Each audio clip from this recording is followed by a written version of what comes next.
Hello everyone, and welcome back to another episode of the Rigor Mortis podcast. My name is Adam, and again with me this week, if you guess it's Jason, you guess right. Jason, what's up? Oh, second week back, and it feels so good. It feels so good to get back in the rhythm again. Just like AC/DC said, we're back in the ring to take another swing. I like it. Let's do it, baby. Yes. So what's up, dude? How you been? I've been pretty good. It's getting hot. It's been over 90 degrees, almost 100 the last couple days here, which is not something that us Mainers are used to. I could get used to it. Yeah, I could see that. I could get used to it. I don't think I could. I've been sitting in my room with the AC on 66, and it feels good. Yeah, for sure. It is getting warm. How's things going with the virus in the big city? I mean, we're lucky we live in Maine, I guess, because we really haven't had shit for numbers here. I mean, I see cities that have 200 cases, and in our state, the whole state, we get like 40 cases a day on a bad day. So there hasn't been a single case in this town. So really, we've been lucky. Yeah, wow. In Mexico or Rumford. Wow. So I think we've had like 200 in Lewiston, Auburn. Of course, we only have like 200 people that live here, right. So that helps. But yeah, but at work we just opened up for a lot more customers, so that's always fun. Now, what do you do for work? Overnight at Walmart. And you work at one of the busiest, if not the busiest, Walmart in New England. I think it is the busiest or highest grossing in the entire New England area, and also New York and New Jersey, and I think it's top 5 on the whole East Coast. So it's a very busy place, and it seems like they're doing a good job at keeping things organized and clean. We haven't had any cases in the store, so that's pretty good. That's great. Yeah. That's great. So what brings us back today, man? Today we're going to do the story on John Joubert. This is kind of a fun one for me because it is kind of a local story. It is, actually. It's the first story we've done that has any connection to Maine. Which is weird because we're from here. Right. But I think it's, on a previous podcast I was on, I exhausted so many Maine stories that it was like, okay, let's take a break. But Now we're back. Yep. So what's up? So John Joubert was born on July 2nd, 1963 in Lawrence, Massachusetts. He was the first child of Joseph and Beverly Joubert. 2 years after he was born, his sister Jane was born. Now, John was a really smart kid growing up. Yeah, from what I understand, the kid could read fairly well by the age of 3, and at 5 years old, he was checking out books at the library. Yeah, yep. And he actually has a registered IQ of 123, which puts him in the quote-unquote superior range. I want to hit there someday. Have you ever done an IQ test? Yeah, I'm somewhere in the 60s. I don't disagree. Anyway, I've never done one, but I've always been curious. Don't do it, man. It's just going to upset you. Yeah, you're probably right. Now, John's parents, as he was growing up, actually managed a family restaurant in Lawrence, and John attended a parochial school and served as an altar boy. So it comes from a very religious background also. Yeah, it almost seems like a pretty normal beginning, I guess. Yeah, especially for a kid growing up in the 60s and 70s. Now, not only was John one of the smartest kids in class, but he unfortunately was one of the smallest. He was a wee little lad. And because of that, he was often targeted by bullies. Yeah, his classmates say that he was shy, very smart, and he never really showed any signs that he wanted to get back at the bullies. He just almost kind of dealt with it. Yeah, I mean, just coped like a lot of kids did back then, and they don't really do now. Right. But a lot of kids just took it, Now, on the inside, John was starting to build up, disturbing fantasies on getting back at these bullies and things like that. And when he was 6 years old, he actually started fantasizing about killing his babysitter. So he was picked on in, like, kindergarten? Yeah, real young. Shit. Yeah. I wonder how small he was compared to other kids. I didn't really find any information about that. But needless to say, when you're 6 years old and you start fantasizing about killing anybody, that's pretty disturbing. Yeah, it's kind of messed up. And he didn't seem to have anything against this babysitter. She just lived across the street. And he actually told the psychiatrist that basically she was just someone to kill. And he felt that at the age of 6. Right. Wow. That's very, that's, they say nature versus nurture. It almost sounds like that has to be a nature thing. It has to be who he is as a person to have these kind of feelings as a 6-year-old because your life hasn't been long enough. Oh, you haven't been around long enough, to really experience. I mean, we're making it sound like he was like bullied like crazy and all that, but he's only 6. He didn't have enough time in his short little life to be bullied at school for that long of a period of time. I would think. And to have it already tweak his mind that way. Right. I mean, who knows, right? Now, of course, he started out with the fantasy of killing his babysitter, but then his thoughts just turned to killing random strangers that he saw on the streets and people that he knew. And John actually said in these fantasies that he would stab and strangle his victims and tie and gag the people that he strangled. So he said that if you're going to kill people, just do it and get it over with. Almost no empathy. Not even almost. He has no empathy at all. Zero empathy. That's how he could be this way. It's crazy.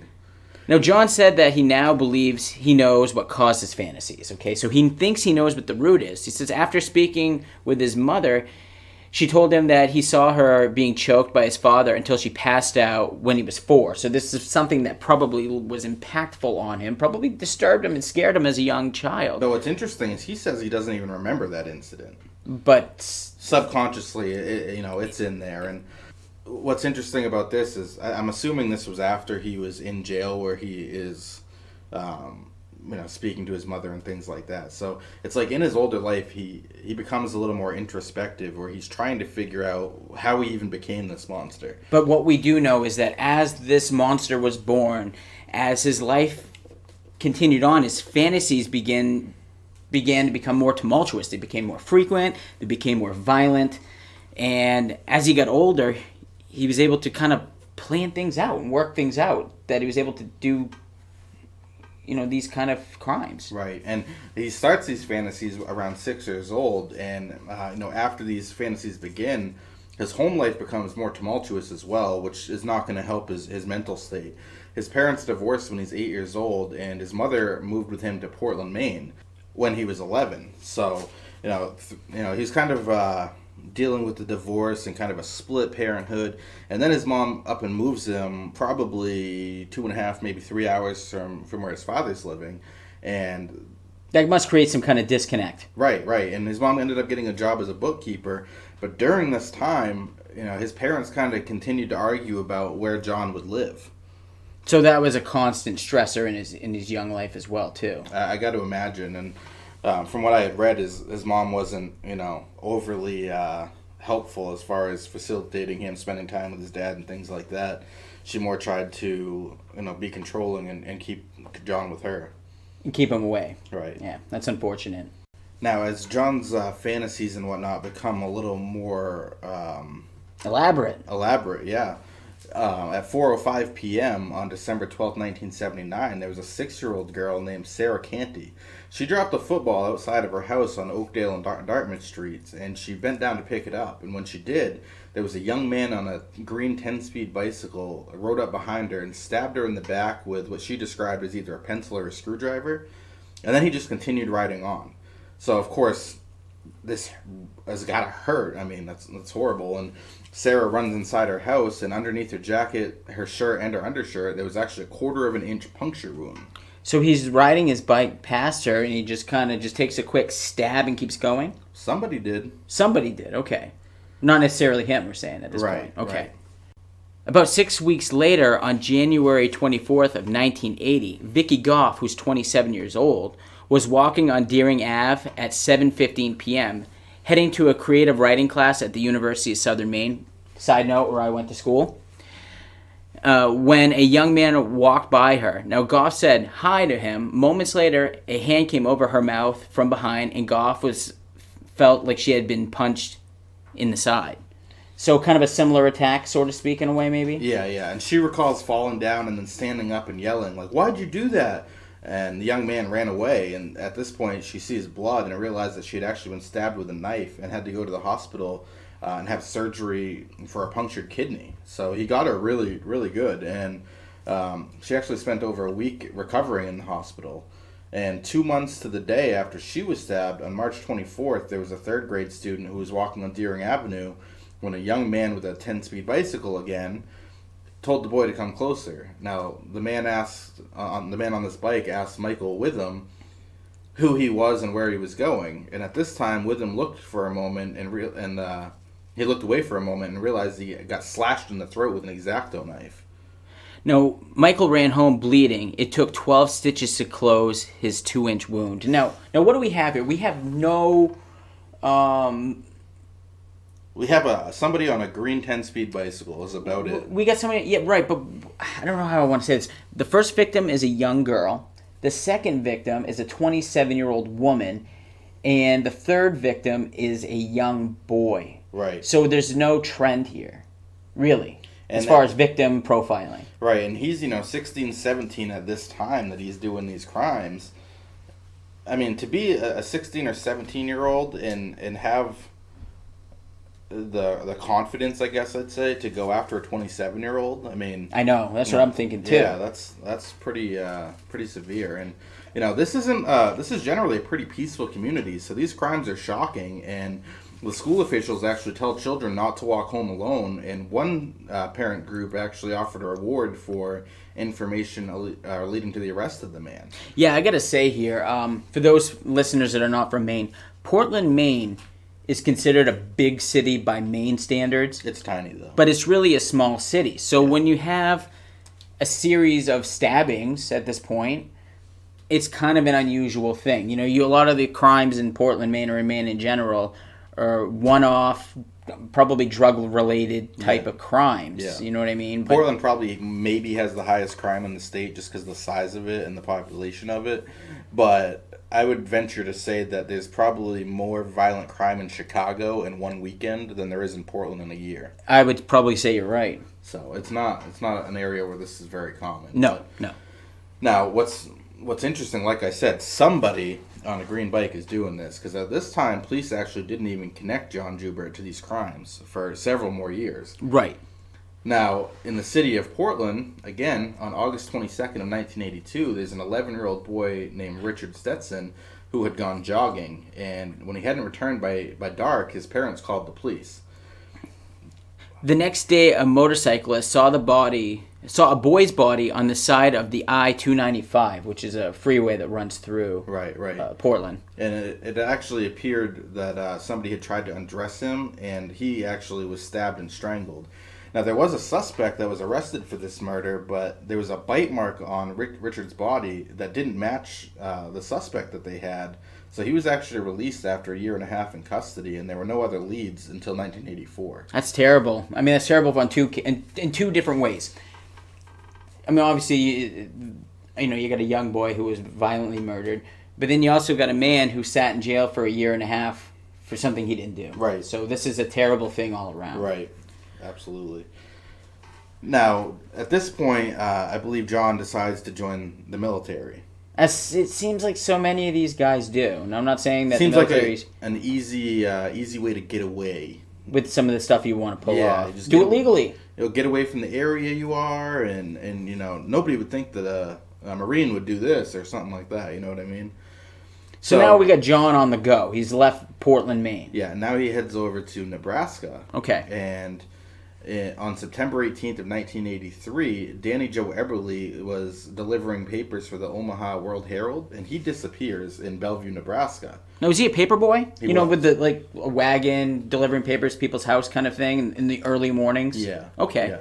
Yeah. Isn't it crazy? I mean, how many paper boys have been attacked? Yes, exactly. I was just thinking of what's the classic one there? The boy in the milk carton. Mm-hmm. Second boy in the milk carton. I know who you're talking about. I can't picture his name right now, but. Mm-hmm. Yeah. Okay. Anyways. So they actually his brother, who was also delivering newspapers. Johnny Gosh. Sorry. Johnny Gosh. Yes. Now his brother, who also delivered newspapers, had not seen him, but did remember him being followed by a white man in a tan car on previous days. Now it was found out that Danny had delivered just 3 of the 70 newspapers along his route. Very early on his delivery. Very early, okay. Yes. And at his 4th delivery, his bicycle was discovered along with the rest of the newspapers. So something's not right here. Though they say there appeared to be no signs of struggle, John would later describe how he had approached this young boy. He said he drew a knife and then covered the boy's mouth with a hand, much like he had done to the woman in Portland, Maine. Right. He then instructed the boy to follow him and took him into his truck. He then took him down a gravel road outside of town, where he could commence in whatever he was going to do. Right. Now, after a 3-day search, Danny's body was finally discovered about 4 miles from where his bike had been found. He had been stripped down to his underwear and had his feet and hands bound and mouth taped with surgical tape. So very similar to things he had done in the past. So now we're starting to see a pattern. Right. Okay. Now, he had been stabbed 9 times, and as a kidnapping, this crime comes under the jurisdiction of the FBI. Right. There's certain criteria for the FBI to get involved in. Kidnapping is one. Kidnapping's one. So if you don't want the FBI on your ass, keep kidnapping out of the process. Stick to murder. Stick to murder. Now, that's horrible. Now, the investigation follows several different leads, including a young man who was arrested for molesting 2 young boys about a week after the crime.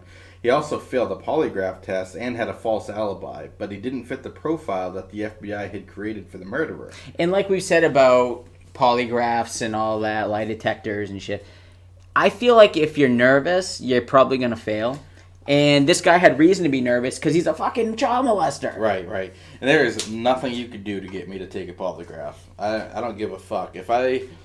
If somebody was murdered in California right now, and I've never been to California, and they said, hey, we want to give you a polygraph. Nope, not doing it. I don't give a shit. I know I didn't do it. Nope, right. Don't do it.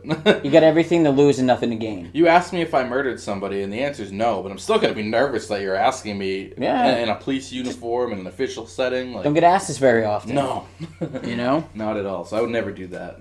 And honestly, there's no benefit because it's not admissible in court anyway. So, but they were able to dismiss this guy pretty early, though, right? Due to lack of evidence. Now, other known pedophiles in the area were also questioned, but the case went cold due to, a lack of evidence. Right. Really, there wasn't a whole lot there. You have a bicycle, you got some newspapers, no sign of struggle. There's a body. Right. Now, on December 2nd, Christopher Walden disappeared in, I'm going to say, Papillon, Nebraska? Papillon, yeah. About 3 miles from where Eberly's body was found. Now, witnesses again say they saw a white man in a tan car. And John said that he had driven up to Walden as he walked, showed him the sheath of his knife, and ordered him into the car. After driving to some railway lines outside of town, he ordered Walden to strip down to his underwear, which he did. But then Walden refused to lie down, and a struggle ensued. And at this point, John overpowered him and stabbed him. And he actually cut him so deep that he almost decapitated him. Wow. So this was... it sounds like the violence is increasing. Maybe it's due to the struggling of this particular victim, That might have caused John to... But the MO is the same, But the MO is the same. Get him down to the undies and stab him. Now, Walden's body was found 2 days later, 5 miles from town, so really not all that far. Although the crimes were similar, there were differences. Walden had not been bound. It probably didn't get to that point of bounding him yet due to his struggling. Right. He had been concealed better, which, hey, whatever, right? Take that, however. And it was thought to have been killed immediately after abduction. And I think you could answer to all of that as he was struggling more than others, and this did not go according to John's plan. Right, exactly. He ended up having to do things quicker so he could kind of be done with it. Right. Now, on January 11th, 1984, a preschool teacher in the area of these murders called police to say that she had seen a young man driving in the area. Now, there were conflicting stories as to what occurred, whether the car was loitering or just driving around. But when the driver saw the teacher writing down his license plate, he stopped and threatened her before fleeing. Probably not a good idea on his part. No, you don't want to be noticed. Just take off. But if I see anybody writing my license plate number down, I'm not worried about it if I'm not doing anything wrong. People that have nothing to hide, hide nothing. Right. Now, this car wasn't tan, but it was traced and found to be rented by John Joubert, who was an enlisted radar technician from Offutt Air Force Base. It turned out that his own car, a tan Nova sedan, was being repaired. So that's a connection. Kind of interesting. Now, a search warrant was issued, and now John's car was under investigation and search by the local police. Now, in this vehicle, they were able to find some rope, and this rope, the fibers of this rope was consistent with the rope that was used to bind Danny Joe Eberly. Right. So right there, you kind of have some kind of a link going on. Right, and the FBI found that the unusual rope had actually been made for the U.S. military in South Korea. And under interrogation, John admitted getting it from the scoutmaster in the troop which he was an assistant in. And Robert K. Ressler, who was the FBI's head profiler at the time, had immediate access to the information about the 2 boys in Nebraska, and worked up a hypothetical description which matched John in every regard. While presenting this case to the two Nebraska boys in a training class at the FBI Academy in Quantico, there's actually a police officer from Portland, Maine, who was sitting there and was kind of like, this is really similar to some unsolved cases in Portland. What are the odds? I mean, there probably isn't that many unsolved cases in Portland, but it isn't like he left a marker. Right. You know what I mean? It wasn't like, everybody I kill, I leave an ace of spades with. Right. I feel like what he was doing is a very similar thing. Bind, stab, nudity. Yep. I mean, how many of these people have we talked about that fit that mold? I mean, good on that Portland cop for recognizing similarities, because I can't say that I would have. There must have been other factors Right. that came up that had him come to this conclusion. Right, and then at this point they realized that John lived in Portland prior to joining the Air Force, and they took bite mark comparisons that proved that John was responsible for the Maine killing and the Nebraska killing. He had this weird thing where he'd bite his victims, which... Maybe, so he did leave a calling card. I guess so, yeah. Not an obvious one to the police investigator from Portland, necessarily, because it's not like you're going to be able to compare bite marks right on the spot, but there were certain things, Isn't I guess. It crazy, though, that, like back then, that wouldn't have been something you'd be nervous about as a killer? Like, now, if you leave a bite mark, you're just begging to be... You're just asking to be caught. But, the FBI and the Maine investigators came to believe that John actually joined the military to get away from Maine after the murder of the Stetson boy. Further investigation in Maine revealed two crimes between the pencil stabbing of the 9-year-old girl in 1979 and the murder of Stetson in 1982. And the FBI's investigation revealed that John had slashed that 9-year-old boy and a female teacher in her mid-20s, who were both cut rather badly and lucky to be alive. So they are able to pin all of these crimes in 2 different states on him. Yeah. It's surprised they didn't call him the bicycle killer. That's a good point. Of course, he used a car for half of them, too, so... I guess that's true. Now, John then quickly confessed to the killing the 2 boys, and on January 2nd of that year was charged with their murders. After initially pleading not guilty, he changed his plea to guilty. There were several psychiatric evaluations performed on John. One characterized him as having obsessive-compulsive disorder and sadistic tendencies and suffering from schizoid personality disorder, which is probably schizophrenia. Yeah, seems legit, though. Similar to that, if not. Sadistic tendencies, for sure, but he was found to have not been psychotic at the time of the crimes, which is kind of interesting. And a panel of 3 judges actually sentenced him to death for both counts. He was also sentenced to life imprisonment in Maine, but as we don't have the death penalty they here. didn't have the death penalty, so they obviously wanted things to proceed in Nebraska. Of course, yeah. He got that life imprisonment charge in Maine in 1990 for the murder of Ricky Stetson. And in 1995, John Joubert filed a writ of habeas corpus to the United States federal courts over the death sentences. His lawyers argued that the aggravating factor of exceptional depravity was unconstitutionally vague, and the court and the state of Nebraska appealed to the U.S. District Court for the District of Nebraska. They overturned his appeal, saying that he had shown sadistic behavior by torturing Eberly and Walden. John Joubert was executed on July 17, 1996 by the state of Nebraska via the electric chair. Wow, they still did that in 96? 97? That's gruely. When did they last use the electric chair? It's kind of an interesting one, huh? I feel like I remember a few people being killed by the electric chair. When was that retired? That had to have been shortly thereafter. I would think so. Yeah, I'm not sure. Well, anyways, he sat in a little smoky and was cooked off, I guess you could say. As part of appeals on the Nebraska Supreme Court over whether the electric chair in Nebraska is cruel and unusual punishment, it was revealed that during his execution, John incurred a 4-inch brain blister on the top of his head and blistering on both sides of his head above his ears. Ooh. So here's one for you. Yeah. Since 2018, 4 inmates have been put to death via the electric chair. So it's still out there. Still out there. I think that I had heard that you basically have the option, and I think that because of everything that kind of was going on with lethal injection in the last couple of years, where the drugs were changing and things like that, and people were having horrible lethal injection deaths. I think that they gave people the option of that.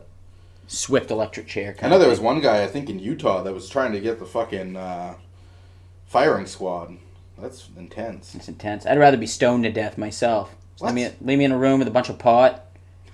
Smoke it all up, baby. Yeah, I guess that's true. Stoned to death. Well, this is kind of a cut and dry story. I mean, he admits to everything. Case closed, right? Case closed. It's just one of those storytelling type ones, but kind of interesting. It was kind of fun to do one in Maine. It was, yeah, and it's interesting because living in Maine, I've heard of a lot of crime. I've never heard of him until we were doing some research, and yeah, it was like, oh, serial killer from Maine, and we're like, what? I wouldn't mind doing Kimberly Moreau, though I did it on an older podcast.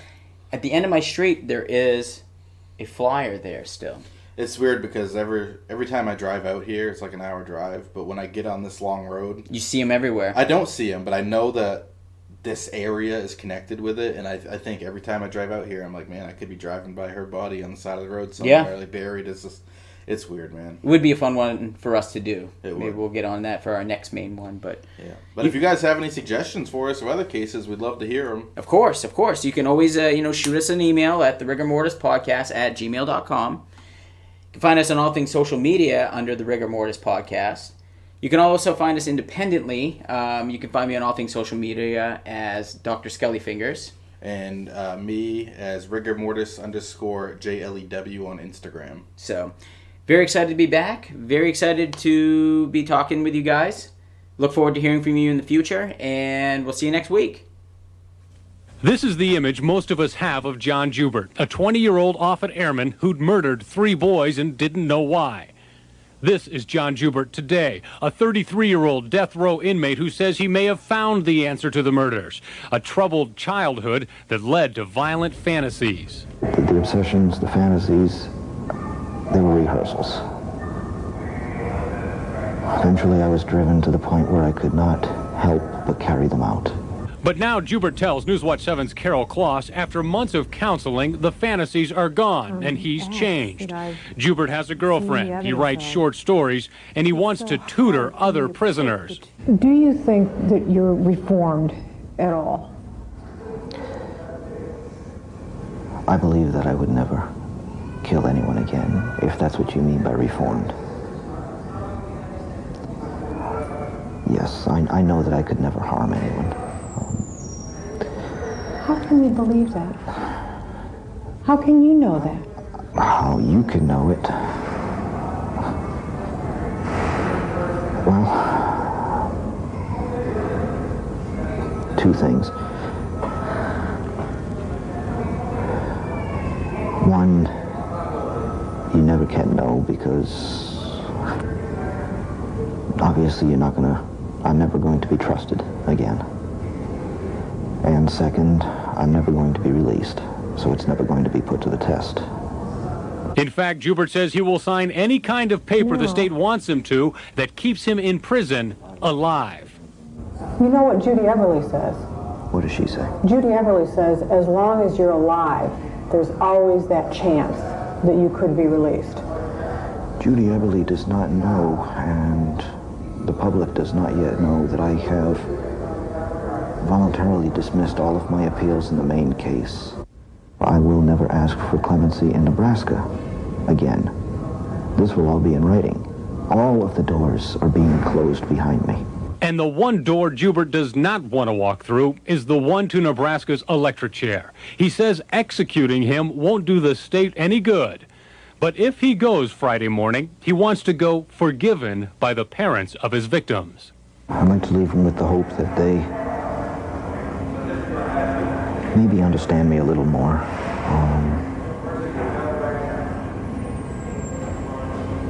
Maybe their grief has in some way lessened, and their fear lessened, and that they're able to forgive me. Do you need that forgiveness? From them, yes. I do. Reporting for Newswatch 7, I'm Rob McCartney.